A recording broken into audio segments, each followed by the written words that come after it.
Today, I want to take you on a journey through the story of one of the most enduring Southern rock bands of all time, the Marshall Tucker Band.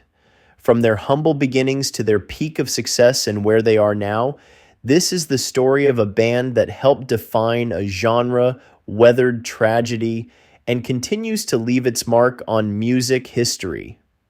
The Marshall Tucker Band was formed in 1972 in Spartanburg, South Carolina, by a group of musicians who had already spent years playing together in local bands. The founding lineup consisted of vocalist Doug Gray, guitarist Toy Caldwell and George McCorkle, bassist Tommy Caldwell, drummer Paul Riddle, and multi-instrumentalist Jerry Eubanks. Frank Fenter and Phil Walden signed the Marshall Tucker Band to Capricorn Records based on those demos. Now, you might be wondering, who is Marshall Tucker? The answer is surprisingly simple. The band discovered the name written on a key to their rehearsal space and assumed it was the name of a previous tenant. It turned out Marshall Tucker was a blind piano tuner in South Carolina. They liked the name, and the rest is history. The band's unique blend of rock, country, jazz, and blues set them apart from other Southern rock acts of the time.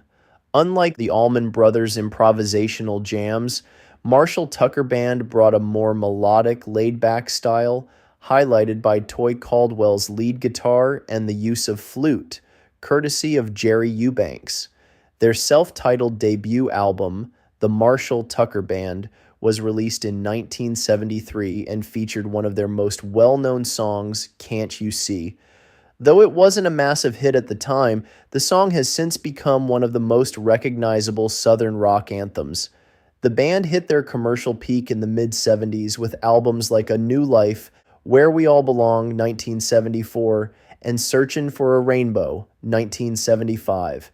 Hits like Fire on the Mountain, Heard It in a Love Song, and Take the Highway helped establish them as one of the leading acts of the Southern rock movement.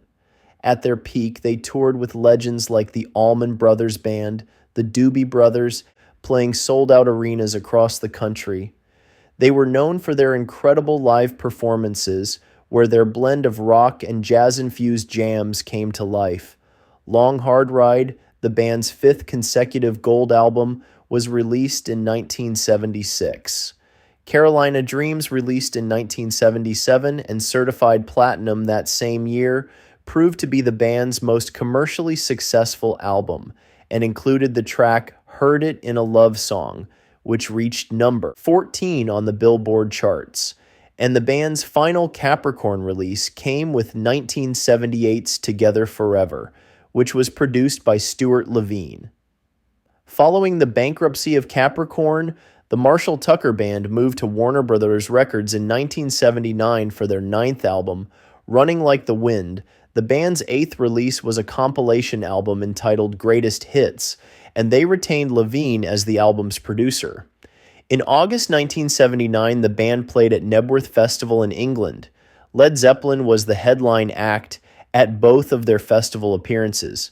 However, the late 1970s and early 1980s brought challenges and tragedy. In 1980, following the completion of the band's 10th album, 10th, bassist Tommy Caldwell, one of the band's key members and its heart and soul, died in a car accident at just 30 years old. His death was a devastating blow to the band. Former Toy Factory bassist Franklin Wilkie replaced Caldwell for their next album, Dedicated, but the band was never able to recapture its commercial success of the 1970s. Tommy's brother, lead guitarist, and songwriter Toy Caldwell continued with the band for a few more years, but after a series of lineup changes and dwindling commercial success, he eventually left in 1983. The band soldiered on, but the golden era was over. During the summer of 1984, MTV toured with a revamped lineup featuring Gray, Eubanks, Spartanburg guitarist Rusty Milner, and new Nashville players Bob Ray, bass, James Stroud, drums, Kenny Mims, guitar, and Bobby Ogden, keyboards. But in 1985, Ray, Stroud, and Mims were replaced respectively by session veteran Tom Robb from Leslie West's Wild West show, Stuart Swanland, and David Ace Allen, drums. The band's 1993 release, Walk Outside the Lines, marked a transition to a more country sound, relying less on long improvised jams that were the trademark of the band's early career. The album's title track was co-written by country music star Garth Brooks, a longtime fan of the band who considered writing a track for them a milestone in his career. Tragedy struck again in 1993 when Toy Caldwell passed away from heart failure at just 45 years old. With the Caldwell brothers gone, the band's original chemistry was lost, but their legacy remained strong. Clay Cook was a member from 2000 to 2009, and Dave Muse returned from 2003 to 2009 before being succeeded by current man Marcus James Henderson in 2009. Despite the hardships, the Marshall Tucker Band's music continued to influence generations.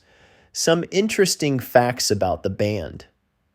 They were one of the first Southern rock bands to incorporate jazz elements, with extended flute and saxophone solos becoming part of their signature sound.